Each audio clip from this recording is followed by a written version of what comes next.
হেফাজতে ইসলাম একটা জাতীয় বেঈমানে পরিণত হয়েছে। একজন হেফাজত প্রেমী হিসেবে এই কথাটা বলা আমার জন্য প্রচন্ড কষ্টের, কিন্তু তারপর বলছি কারণ এই হক কথা আমাকে হেফাজতে ইসলামী বলতে শিক্ষা দিছে। হেফাজত ভুলে গেছে একটা সময় তাদের ডাকে সারা বাংলাদেশের লক্ষ লক্ষ মানুষ শাপলা চত্বরে জড়ো হয়েছিল। তাদেরকে শহীদ হতে হয়েছে, তাদেরকে আহত হতে হয়েছে, তাদেরকে জেল খাটতে হয়েছে, হেফাজতের ডাকে তারা উপস্থিত হয়েছিল। আজ হেফাজত তাদের সেই ইতিহাস ভুলে গেছে। হেফাজতকে মানুষ কি পরিমাণ বিশ্বাস করত, হেফাজতকে মানুষ কি পরিমাণ ভালোবাসতো, এইটা হেফাজত ভুলে গেছে। এদিকে আল্লাহর নবীকে নিয়ে কটূক্তি করা হচ্ছে, আল্লাহকে নিয়ে কটূক্তি করা হচ্ছে। হেফাজতে ইসলামের নেতাকর্মীরা নিজেদের দল নিয়ে পড়ে আছে, নিজেদের মত নিয়ে পড়ে আছে, নিজেদের রাজনৈতিক দল বড় করা নিয়ে পড়ে আছে, নিজেদের ক্ষমতায় যাওয়া নিয়ে পড়ে আছে।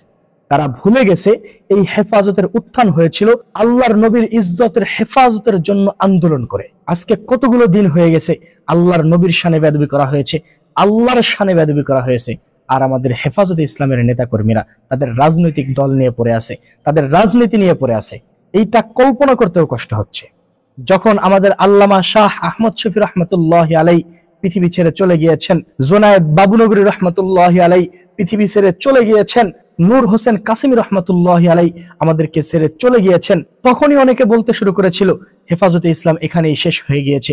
কিন্তু আমরা আশার আলো দেখেছিলাম, আমরা চিন্তা করেছিলাম এই হেফাজতের হাল আল্লামা মামুনুল হক সাহেব ধরবেন, ধরেছেনও। কিন্তু এখন দেখছি সেই আশার আলো নিভে গিয়েছে। আমরা আল্লামা মামুনুল হক সাহেব থেকেও নিরাশ হয়েছি। হেফাজতে ইসলামের সাথে জড়িত থাকার কারণে এখন পর্যন্ত কত ওলামা একরাম, কত মানুষ জেলে আছে, তাদেরকে নিয়েও হেফাজতে ইসলামের কোনো বড় পদক্ষেপ নাই। সকল দল তাদের নিজেদের কর্মীর জন্য কত কিছু করে, কিন্তু হেফাজতে ইসলাম নীরব হয়ে আছে।